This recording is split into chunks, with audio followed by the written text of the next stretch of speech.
हमारी ये पॉडकास्ट सिर्फ और सिर्फ असली महाभारत ग्रंथ के अनुसार आधारित है। एक दिन राजा शांतनु ने परम सुंदरी नारी देखी जो अपने तेजस्वी शरीर से ऐसी प्रकाशित हो रही थी मानो साक्षात लक्ष्मी ही दूसरा शरीर धारण करके आ गई हो। उसके सारे अंग परम सुंदर और निर्दोष थे, दांत तो और भी सुंदर थे। वह दिव्य आभूषणों से विभूषित थी। उसके शरीर पर महीन साड़ी शोभा पा रही थी और कमल के भीतरी भाग के समान उसकी कांति थी। उसे देखते ही राजा शांतनु के शरीर में रोमांच हो आया।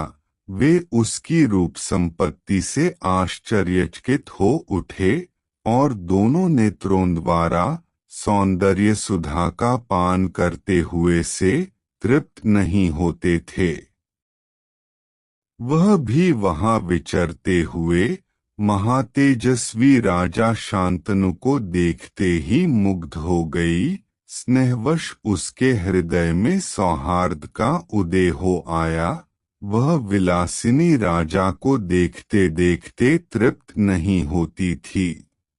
तब राजा शांतनु उसे सांत्वना देते हुए मधुर वाणी में बोले, सुमध्य में तुम देवी, दानवी, गंधर्वी, अप्सरा, यक्षी, नागकन्या अथवा मानवी कुछ भी क्यों न हो, देवकन्या के समान सुशोभित होने वाली सुंदरी, मैं तुमसे याचना करता हूँ कि मेरी पत्नी हो जाओ।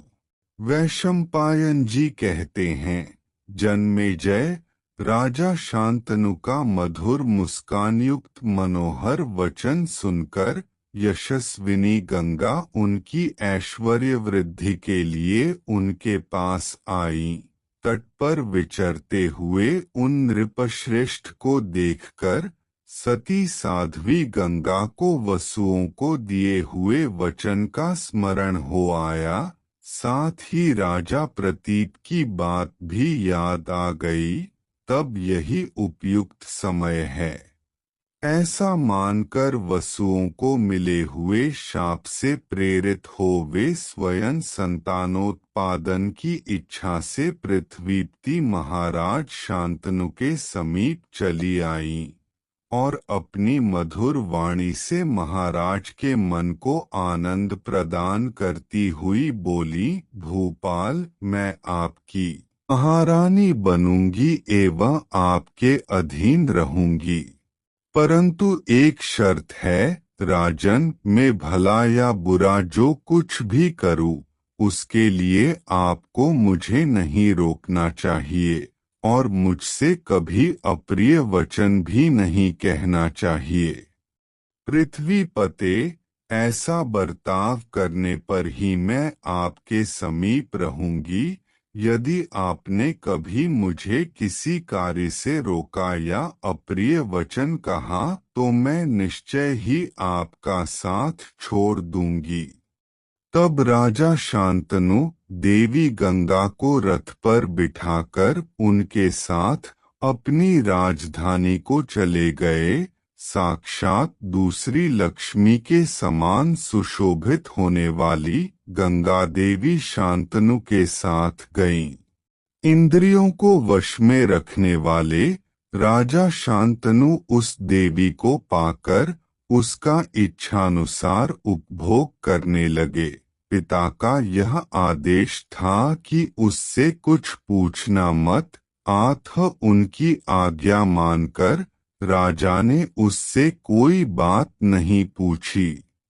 उसके उत्तमशील स्वभाव, सदाचार, रूप, उदारता, सद्गुण तथा एकांत सेवा से महाराज शांतनु बहुत संतुष्ट रहते थे। त्रिपथगामिनी दिव्यरूपिणी देवी गंगा ही अत्यंत सुंदर मनुष्य देह धारण करके देवराज इंद्र के समान तेजस्वी नृप शिरोमणि महाराज शांतनु को जिन्हें भाग्य से इच्छानुसार सुख अपने आप मिल रहा था, सुंदरी पत्नी के रूप में प्राप्त हुई थीं।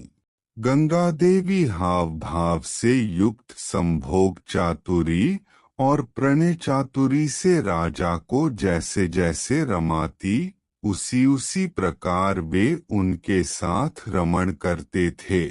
उस दिव्य नारी के उत्तम गुणों ने उनके चित्त को चुरा लिया था।